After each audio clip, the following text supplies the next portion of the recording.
back to my channel. I'm Emerald the Quilter, and today we are wrapping up the Oatmeal Raisin Quilt from the 3 Charm Pack quilt category of the Perfect Vibe Quilts book by It's So Emma.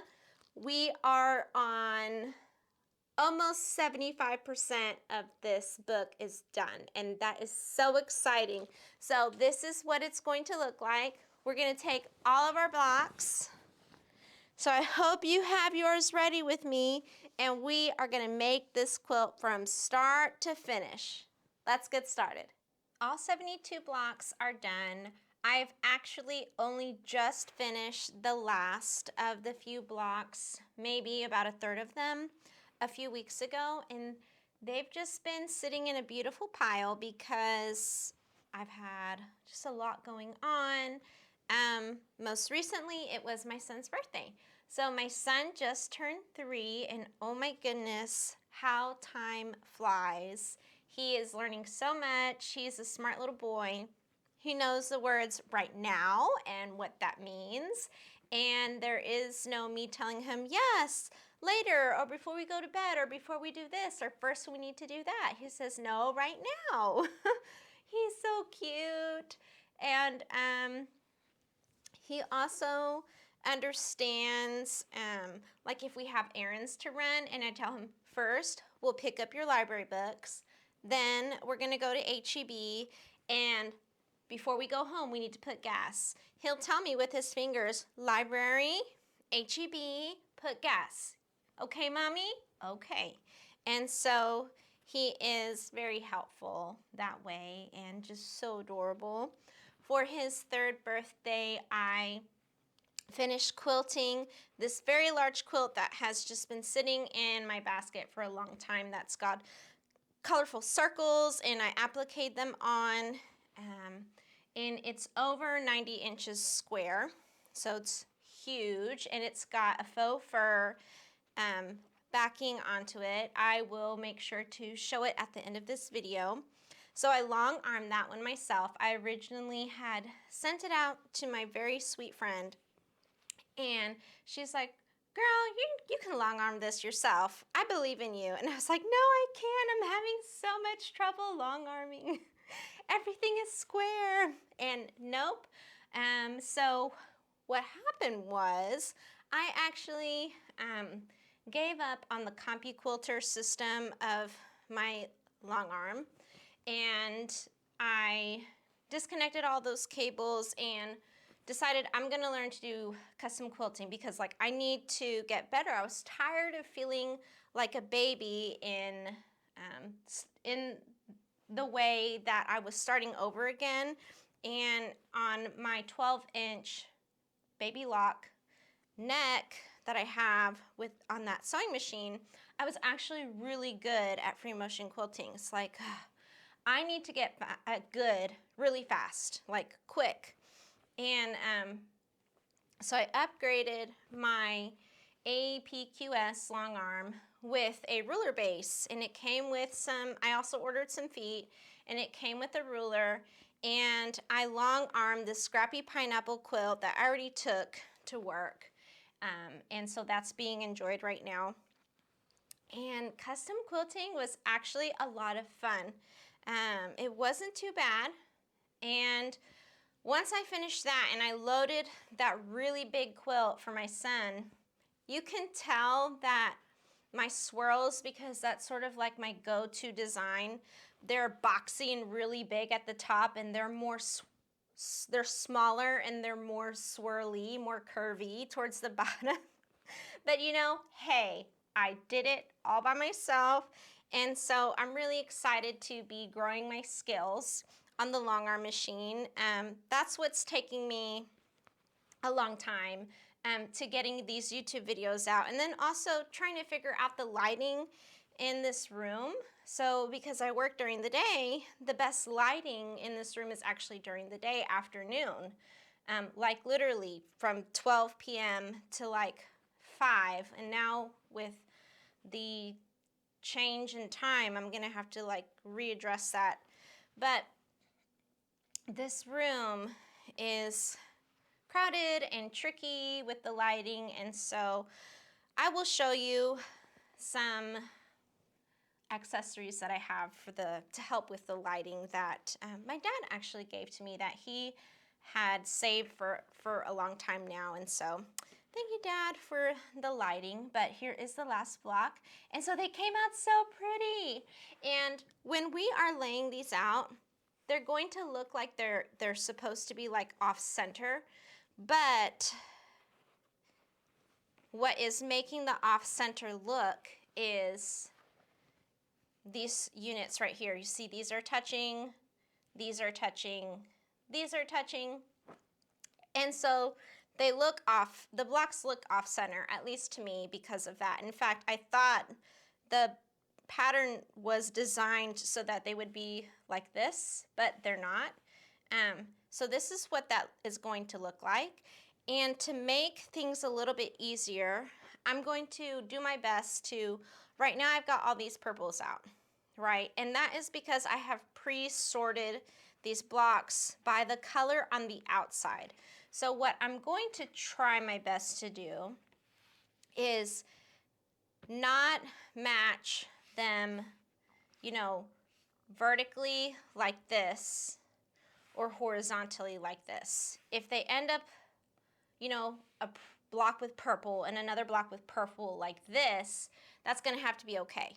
Or if I'm stuck and I absolutely need to put two purples together, well then hopefully it's like, or even three, hopefully it's like this, you know, something that's very busy with purple that has less going on it.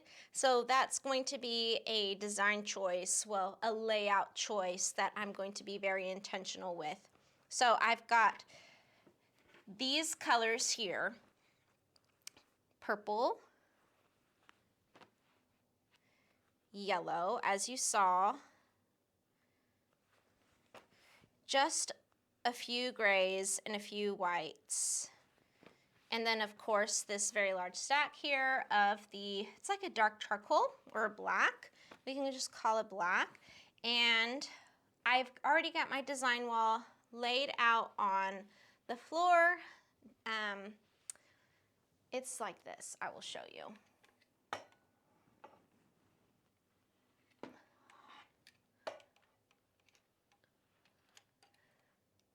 So it is very cramped in here, I know. But we are making it work. And look, yay, there's one light, which I'm not using right now. And here is the other light, which I did just because it's on that side, it's a little bit, you know, further away. So here is my portable design wall. And this is laying sideways because I want to use the design wall and some of the floor. And I'm going to just stack these up again.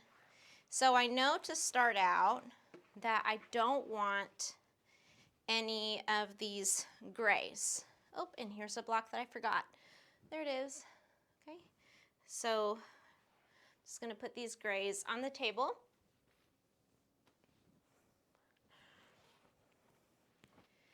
And in the pattern, it says that we have, ooh, you know what? I forgot. I'm going to have to go look. But I think it might have been 7. And so I don't want any gray or white at the top. And I'm going to set this pile down like this. And see, I don't think I want to include that because what do you notice immediately? Black, black, black in all 3 of those. So I'm going to take it out and then maybe I will just try this purple, but since see it's that same one. Ooh, I have not really used this. This is pretty. Now there is no getting around, you know, the same design on your fabric, especially if you use one that's limited like mine. Like the honeycomb is here and the honeycomb is also right here, just different colors. Can't get away from that. But I'm going to grab the pattern. Hold on.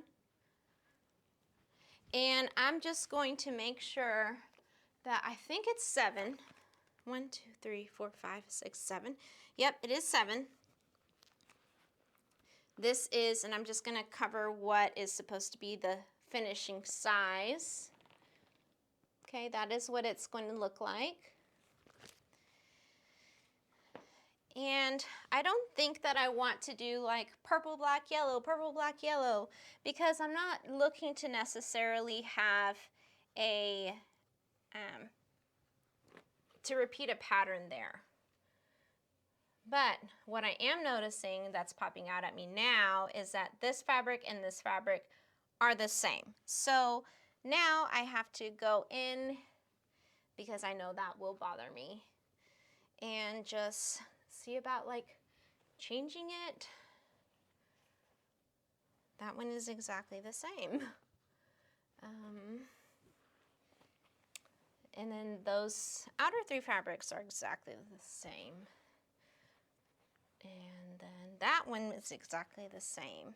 So you know what? We may just have to leave that alone, because, see, and then this is the same as that.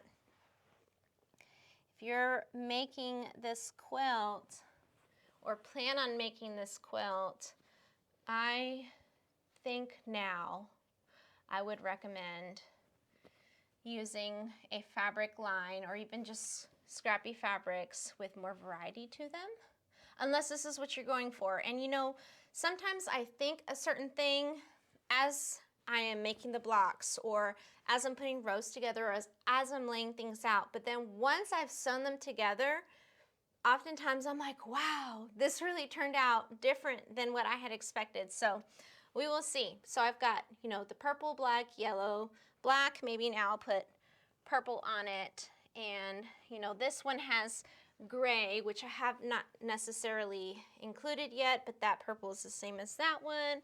So let me see if there's something different. Here are the honeycombs, which is just gorgeous. And so I've got 1, 2, 3, 4, 5, 6, 7. I'm going to need just 2 more. I'll add a yellow. And then I'll finish with a black, just that I have a different color in the corner, and that might be something you want to consider in your 4 corners. You know, if you have enough variety of color in your charm pack that you use, you know, I may want to do like purple, black, yellow on the bottom, and then gray on the other bottom side. So, you know, something to consider. And it's like, all I have are flowers, bees, and honeycombs. Oh, well, duh, because that is what the fabric is. Now that one's exactly the same. Okay, so I don't want to do that. Do I have a different kind of flower? Different kind of flower would help. No, but I have. That is exactly the same as that one. What would be nice is if I had black with a different color other than yellow on the inside. Watch me start out with a beautiful variety in, like, on the top few rows, and then just completely bomb the last few. Okay, this is different. Okay, I swear it is. This is different. So this is going to go here, and let me just double check. 1, 2, 3, 4, 5, 6, 7. So I've got 7. I'm going to finish laying the rest out, and then I'll start using the floor, and I'll sew these up, bring them up, and you know, that way I have a little bit less. It won't make too much of a difference, but I'll have just a little bit more space, and I can drape it somewhere in this room. We'll figure it out together, because that big wall, it's more difficult for me to, in a video, to move back and forth. So maybe I'll drape it up there for you to see in the end. I made sure to take a picture. That helps me keep all of my blocks in order and just makes it easy for me to put them back and lay them out as I am moving along through each of the rows. I've got my stitch length set to a 1.85, and I'm noticing that I only have to match one seam, and it's towards the bottom half of the block. So I'm not even using a pin. It's pretty simple. So I did make a correction to one of the blocks because I had sewn the units on incorrectly. So like part of the colored pieces was supposed to be on the top left and not on the top right, and so of course that messes up the pattern, but I did fix that. And as I'm sewing along, I'm making sure that the bottom right portion of each block is that long rectangle here. So this is the block and it's on the bottom right, it's going down, and so I'm just making sure to repeat that with each block. And as much as I tried to keep all of my honeycombs directional, I'm thinking, especially because it's been so while since I initially sewed these blocks together, that if I end up rotating them, they might not be exactly facing the right direction anymore. So I mean, I'm trying to remember, and I thought I did make everything face, correctly, but I may not have, and I will find out as I get there. But I've already fixed one, and I'll show you what I mean as I place this one back up on the design board. And so that design board, I've received a few comments in some of my previous posts about whether or not that fleece sticks or if I have to use pins.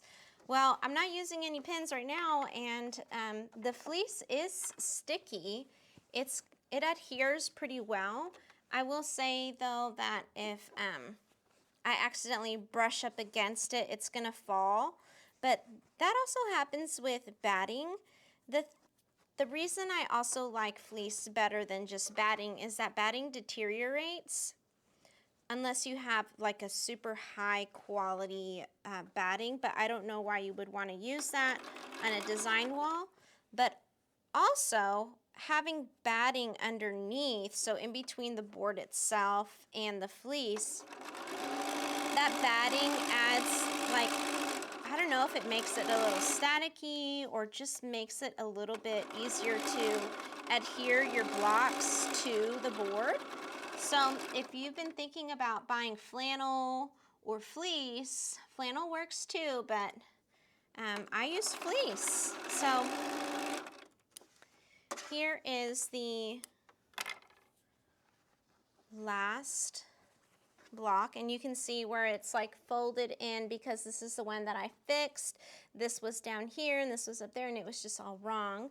And this is what it looks like. I'm going to press them according to the pattern, and I'm not even sure that there is a direction on the pattern, but I'm just going to check, and we'll take a look at this entire row on the design board. So there's the top border. I made sure that these units were all facing the right direction, and I've started moving these units. Not very many of them were facing the wrong way. I haven't even gotten to this fourth row, and I'm seeing that only one of them is facing the wrong way, and it's that one over there with the white on the inside and the purple. So I'm just going to rotate it just like that. Ta-da!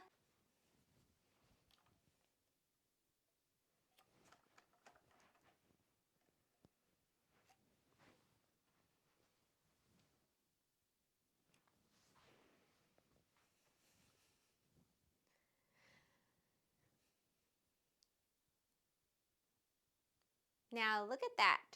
I have put the entire center of this quilt together. Didn't take very long. The longest part of this entire quilt is the square in a square. Once you get past that, you are good. And I opened up my border fabric, which I don't even know how long it is. It's definitely long enough. I may have purchased more than what the pattern called for, thinking ahead, but you know, I just can't remember. And so what I did to see if I was going to have enough is I just held it approximately, you know, where is the border going to go? It's going to go about like right there. And what about below? And then let's say if I, you know, I add more, I mean, that doesn't really matter. I'm thinking, you know, how much bigger is it going to be? It's going to be like this big. So there's more than enough. And so to make a continuous border, if you've never done so before, I'm just going to quickly explain it. You leave your fabric folded as it comes off the bolt. Then you're going to, of course, you'll want to iron it, but you'll fold it into a manageable size by keeping your selvages and your folded edges together. Your folded edges are actually more important than your selvage edges. So I'm going to just match up my corners, and I would also lay it on the table just for a little bit more support, but this to me right here is a manageable size. So you can tell that my edges are lined up, and I would lay this way, okay?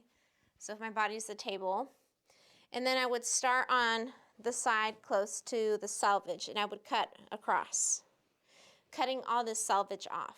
And then I would make sure I am cutting enough, so if your pattern calls for 2 inches, 4 inches, 6 inches, 8 inches, 8.5, whatever it is, you're going to cut it down this way 4 times. You make sure that you have enough, right? Not 4 times, twice, because it's already folded in half. So once, twice, you'll get 4 borders out of this, and you won't have to match any seams, which is wonderful for fabric that is like this, that's got lots of flowers and pretties on it. So that is that. I am going to go ahead and do that and show you what it looks like today. And I just want to show y'all really quick. It is past my son's bedtime. I've already put him to bed. And check out the lighting in here. So I've got that going. And this one that y'all saw earlier, and I was so worried that it was just not going to be bright enough, because as the sunlight was coming in, it wasn't really working too well, but it is all good. So I am feeling a lot more confident in my ability to film videos in here now. I just needed that little extra light. So before we move on to this border, we're going to take a break, because I have this right here that I wanted to share with you all. And so as you know, or maybe you don't know, I am a member of the Quilt Guild of Greater Houston. And we have a show coming up in January, which I have vigorously been working on, which is also another reason why I have not put out as many videos as I would like to. So I have this quilt. I did not make this quilt by myself. This quilt is spectacular. Oh my gosh. And I'm just gonna have to like bring it down because it's so tall. This is a quilt by, I think it's, hold on, Karen Stone, and it's called Indian Orange Peel. And this is going to be an auction quilt for the Quilt Guild of Greater Houston Joy of Quilts show, January 17th to 18th, 2025. And it was made by my bee. So shout out to my bee friends, the Peacemakers Quilt Bee. And so we are Brett Adams, Liz Cockrell, Lois Kinley, Susan Milo, Bobby Tompkins, Anita Byers, Emerald Dorino, Ellie McMaster, Janice Schindler, Sherry West, Mary Van Spaybrook, and it was long arm quilted by Lois Kinley. So these are my sweet friends, and we are all members of the guild. And so if you would like to participate in the auction, that would be amazing. Check out the back. Isn't that beautiful? So this took us quite a long time, and we're all in love with this quilt. So here's something else that I've made, and I'm currently making another tote. This is called the Katahdin tote, and it is an Auntie's 2 pattern. I bought this fabric at the Quilters Emporium. These are some little Moda charms that I bought so long ago, and a By Annie zipper. This is what the inside looks like. And I added this little gizmo. It's like a keychain, and I put a little fabric in there so that it stays put. It's sewn into the sleeve where the stay is at. And so, yeah, I just have some fun things laying around, and you may have like seen a little bit of it in the shot of this video. So, you know, show and tell time. Anyways, let me iron this, and I'll be right back. And the quilt is all done with borders. Here it is. I made sure that my flowers were sort of going, you know, facing this direction, following down and back up again. So you can see that there is a method to it, because the border fabric is directional, but you know, I didn't want them to be facing all exactly the same way on the parallel sides. So it came out beautiful. It is a nice lap quilt size. It really is. And I'm so excited to get this quilted. I don't know what I'm going to quilt it with. Maybe just like loop-de-loops as like the traveling of the bee. That might be really cute. But this is going to have to wait a little while because I've got this guy to quilt, and this, I'm supposed to put this into the show. So you can see I've got a lot going on, but I'm so excited to get this. And I have the backing fabric that I want to show you. It's going to be very forgiving, so I may or may not need to match it. I might not. But here it is. It's just got little bees and little lavenders on it. Very pretty. And so I think it'll be very forgiving. I should not have to match it up. But there's the backing, and I had so much left over of the border fabric, and you will too if you add borders the way that I did. I think it's the most appealing way to do it. But here it is. So, you know, it's the entire other half. There's no more salvages. This is the folded corner. And when I open this up, it's probably, you know, 30 inches or so. You know, it's a good chunk. You could use this as a whole nother border for something. Open it up or make it for the backing of a pillow, which if you saved all of your half square triangles, you have enough to make something out of it. I've made bonus projects with the Perfect 5 Quilts book by It's So Emma in the form of a pillow, a table runner, and I think something else. And so I've just made quite a few things, but this is, you can see, it's a really good stack. And I don't know what I want to make with it, but I saved all of them. So they're here, they're just kind of sitting. Some of them have been, you can see, sewn together, and some of them have not. So I do need to be gentle with them. But that's what I have. And the next quilt that we will be making together is called the Snickerdoodle quilt. And so I'm using fabric called Rise and Shine. This is what it looks like. It is actually the quilt that is on the cover of the book.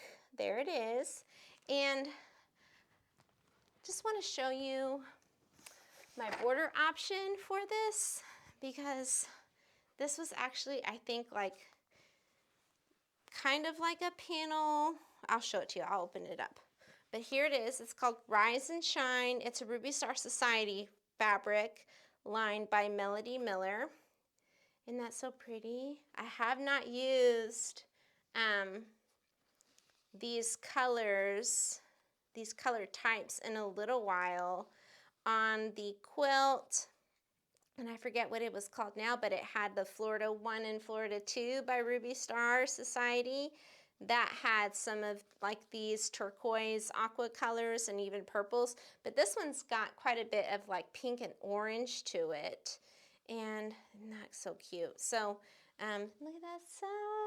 So we'll open this up and pet all of these fabrics in the next video. But take a look at this. I had no idea what I wanted to do with the binding for that upcoming quilt. So I was like, well, what if I make it all different colors and I use this as the binding so that no part of the binding is the same? Genius, right? Yes. So I'm very excited to get to this next quilt. This may be the last one in that chapter. No, it's not. So we have finished the chocolate chip quilt, which is the first in the 3 charm packs, the oatmeal raisin quilt top, which is the one that I just finished tonight, and then this upcoming one is called Snickerdoodle quilt, and then we have the Spritz cookie quilt. So yes, we're almost 75% of our way through this book. So this is very exciting, going on 2 years now, but also making a lot of other things in between. So don't think that, oh, this is the only thing she's doing. No, I'm doing a whole lot, So anyways, I'm just so happy that I got to film a video and spend this time with you all. Remember, if you like my videos, please share them with your friends. Comment below, like, and subscribe. And I really can't wait to see you next time. Bye. This is my birthday quilt. It is your birthday quilt. It is. So here's the fluffy backing. This is my Paw underwear. You have very nice Paw Patrol underwear. Here's the binding. This Paw underwear green. Yeah. The other Paw underwear dirty. Yep. Okay, and here's how it turned out.